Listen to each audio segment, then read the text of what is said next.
What's going on, veterans? It's JB coming to you live. I am 100% permanent total Navy Desert Storm veteran, and I got some questions for you today. Have you ever submitted a claim to the VA, got denied, and you know darn well that you met all four elements of the service connection according to Title 38, Part 4?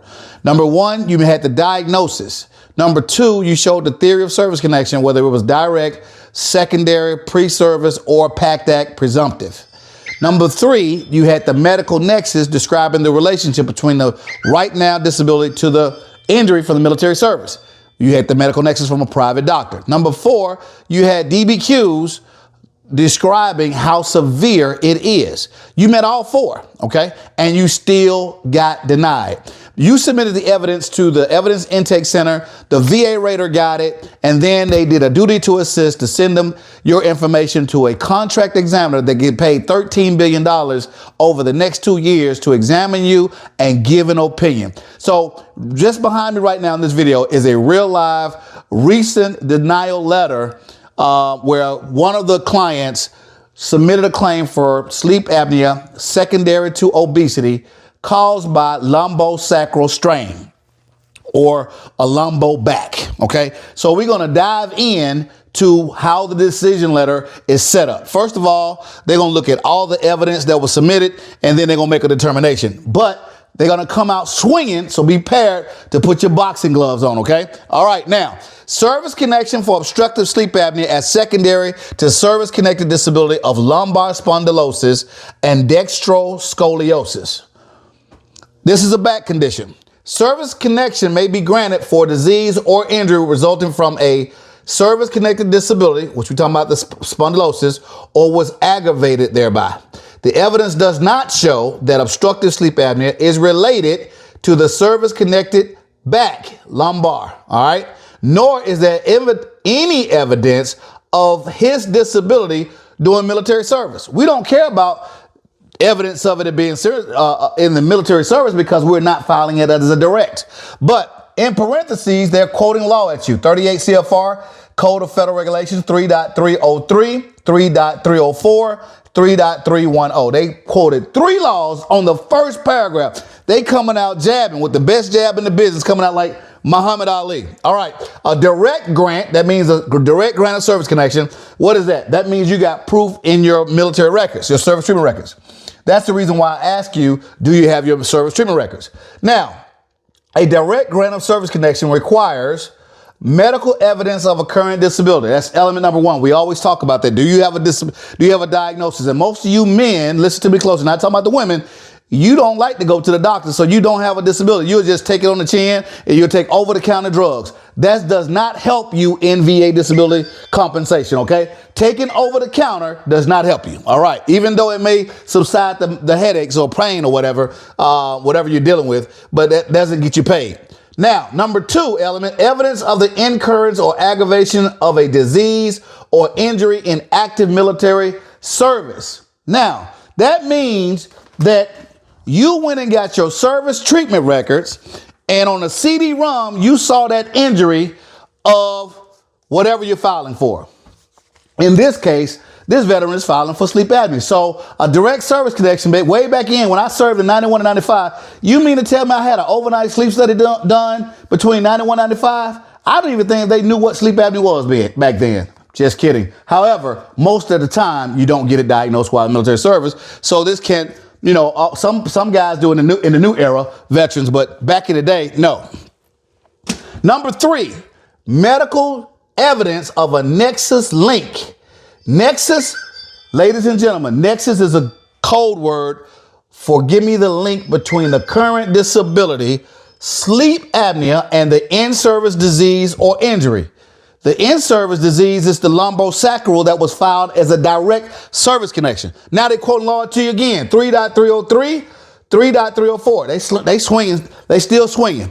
They swinging. You in the ring and you doing just like this, all right? So the third paragraph says service connection can also be established for a disability which is proximately due to or the result of a service connection condition. I'm gonna read it again.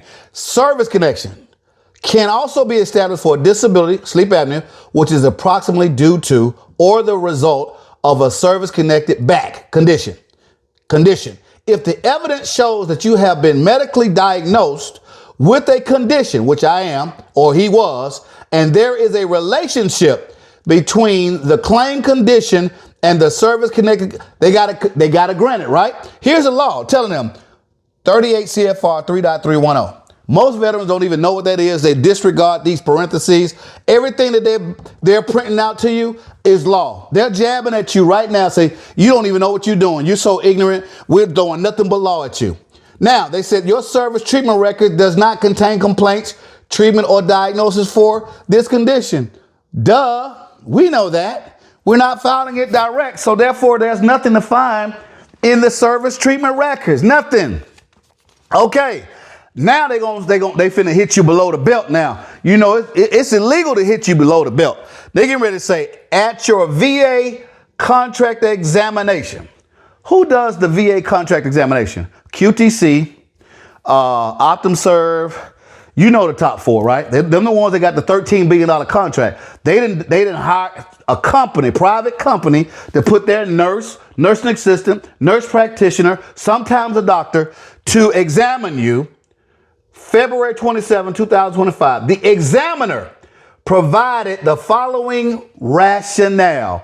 Remember I talked about medical nexus. It's not alone just to say this is highly likely due to my military service or due to the back, my sleep apnea. You got to have the medical rationale. What does rationale mean? A understanding medically. Describe to me medically. Help me understand medically how this sleep apnea is connected to this back. The contract examiner said veterans' claim condition is sleep apnea, secondary to obesity, caused by bilateral knee and lumbar. So now, the VA rater says you filing sleep apnea secondary to your back, and the contract examiner saying you filing it secondary to obesity, caused by your knee and back. You see the discrepancy? All right, let's move right along. Obstructive sleep apnea is characterized by the collapse of soft tissue within the upper airway, okay, that causes airflow to be impeded during sleep. Those of you that think that you have sleep apnea by your snoring, that is not a symptom. A symptom is your wife telling you or your girlfriend telling you, hey, look, your chest is going down. It's not coming back up. You're not breathing when you're sleeping, okay? That is sleep apnea, all right? Now, so we know that obstruction of airway while you're sleeping resulting in apneic episodes. That's the reason why you do an overnight sleep study. They stick all these tubes on your arm and your chest and everything else so they can see how many times you're losing your breath. It can be detected. The type of structural remodeling resulting in obstructive sleep apnea has not been shown to be caused by the bilateral knee. Therefore, a nexus is not established. They're contradicting themselves. They said this remodeling restriction in OSA has not been shown to be caused by bilateral. This is the rationale of the contract examiner. And we just heard right here when she said that the claim condition is sleep apnea secondary to obesity caused by the knee. And then the next statement, therefore, nexus is not established because you haven't been shown to be caused by the knee. They left out obesity, ladies and gentlemen. Obesity should be in this sentence. So now the next sentence, they gonna come out with some law again. Now they're gonna hit you up under the belt again. We did not find a link between your medical condition, sleep apnea, and military service. 3.3. Listen, we know it's not sleep apnea was after the fact. I left the service. We got a diagnosis after the fact because I got overweight, and the obesity causes sleep apnea. So they think you stupid, really, to be honest with you, because you don't know the law. Now they're going to pat you on the back. Here's the favorable findings that we found, so you wouldn't feel so bad that we're pulling your chain. Favorable findings identified in this decision, because we're denying you on this. You have been diagnosed with sleep apnea, a disability. The VA contract examination, who has all the weight, and that's all we're going to listen to. This is what the VA rater is saying. We only going to listen to the contract examiner because you don't know what you're doing, little veteran. Conducted on February 27, 2025, reports a diagnosis of sleep apnea. Whoop-de-doo. We already know we got a CPAP machine at home. We already know that We have to sleep with this thing, and the VA gave it to us. Because most veterans said, man, they gave me the sleep apnea, a CPAP machine. Don't get the VBA and the VHA conflicted, okay? The VBA cuts the checks, and the VHA is the hospital. Just because they gave you a CPAP machine don't mean you're going to get the money from the VBA. You got to prove it to the VBA, as we see here. The claimed primary disability of lumbar spondylosis, dextroscoliosis is service connected. They telling the veteran what he already knows. I know that my lumbosacral is service connected already. I'm getting a check every month. I know I got sleep apnea. I got the CPAP machine at the house. I just ordered my CPAP equipment because it's been a while, so I know I need a new mask and everything. You telling me something I already know.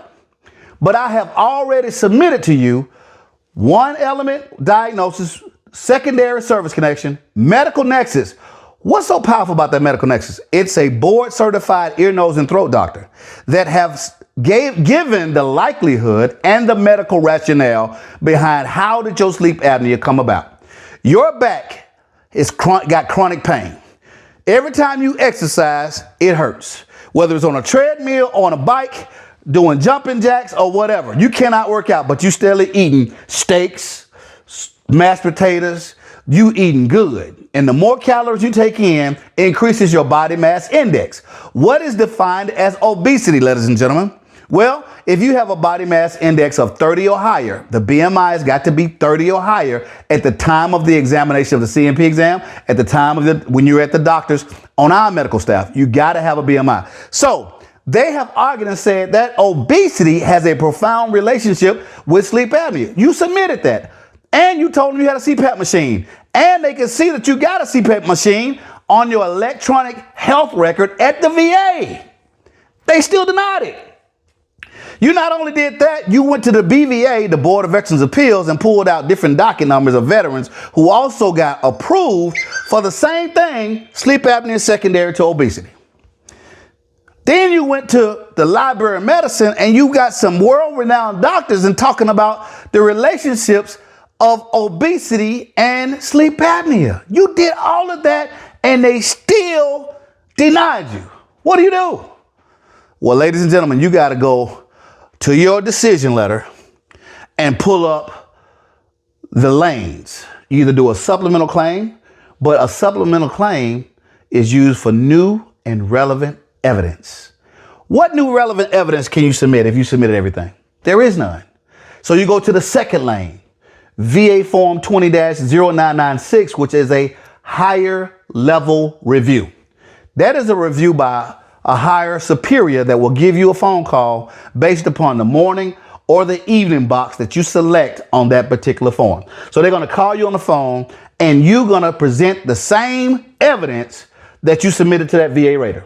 Okay. Now they got it all in the computers in the VBMS system. You don't have to worry about that. But this is what you need to do because they're jabbing you with law. They uppercutting, they hitting up on the belt. They talking about stuff that you didn't even file for. They got you all confused. Now, the adjudication manual, let's pull it out when it comes to considering secondary service connection for obesity.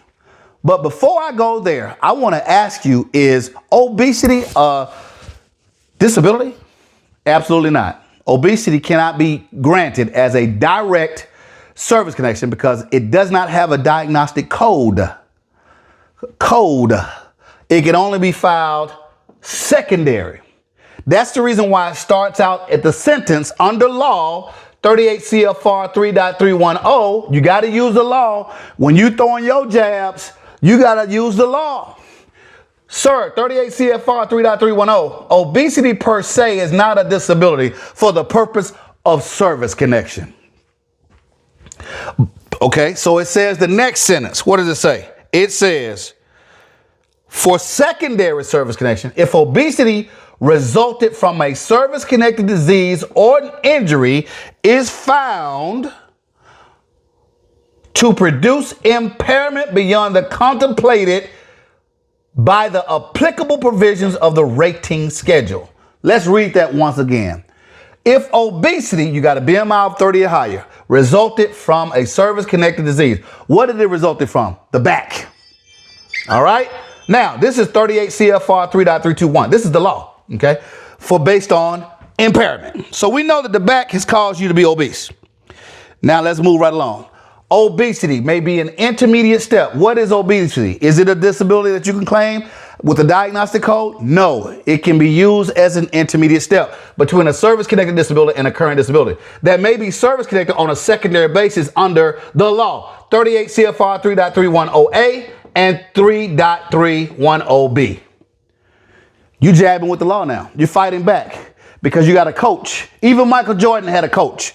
All right, to determine whether obesity is an intermediate step, they're gonna pull out all the criteria now. Between a service-connected disability, sleep apnea, and the development of a back, lumbosacral, remember, and the development of a current disability that may be service-connected on a secondary basis, including by aggravation. Obesity can aggravate. The following criteria must be satisfied. Listen up. The service-connected disability must have caused the veteran to become obese. What makes you obese when you can't work out? Calories. The obesity as a result of the service-connected disability must have been a substantial factor. A substantial factor in what, Juniors? Causing the claim disability. If we submitted a medical nexus where ear, nose, and throat doctor said obesity can cause sleep apnea, if we submitted Library of Medicine information from world-renowned doctors around the world that can cause sleep apnea and can cause diabetes and can cause hypertension and can cause cardiovascular disease, it caused the claim disability or aggravated it. We met both of the criteria. Now they got an and in there. And the claim disability would not have recurred. So now, not only you have to tell them that it aggravated or caused it, but now here's the disclaimer. The claim disability would not have occurred but for the obesity caused or aggravated by the service-connected disability. Wow. Your doctor got to say there is no other known risk factors that could precipitate this sleep apnea other than his obesity. Done. All right, now let's give an example. Example, this is an adjudication manual in the black and white. A veteran claims secondary service connection for hypertension, asserting that an inability to exercise. Didn't we talk about exercise? From service-connected back symptom. This is almost identical. The only difference between this person's claiming hypertension secondary to obesity caused by the back. To grant service connection, an adjudicator would have to resolve the following issues. Whether the service-connected back disability caused the veteran to become obese. We got a doctor on our team to do that. We have a board-certified doctor that says that, okay? If so, whether the obesity as a result of the service-connected disability was a substantial factor in causing hypertension. In this case, this is an example that they give it in the adjudication manner that the VA rater should have to abide by. We want to replace hypertension by sleep apnea. And whether the hypertension, we're going to cross that out, for sleep apnea would not have occurred but for obesity caused by the service-connected back disability. If these questions are answered in the affirmative, yes, the hypertension may be service-connected on a secondary basis. Done and done. This is what you got to do on your higher level review. And you would not know that if you did not have a coach that cares about your success, that cares about your family. Because I have been injured for over 25 years, and they let me walk out of the United States Navy at a very young age with a scar on my nose, a broken nose, sleep apnea, PTSD, a rash on my back, no shaving, and nobody said anything. I lost $1 million, over $1 million of tax-free benefits in those years. This is what's motivated me to motivate you and to coach you to a high value claim. All you need to do is click the link below or log on to newlifeinsider.com and get a consultation absolutely free. It's only 30 minutes. We'll see you on the call. God bless.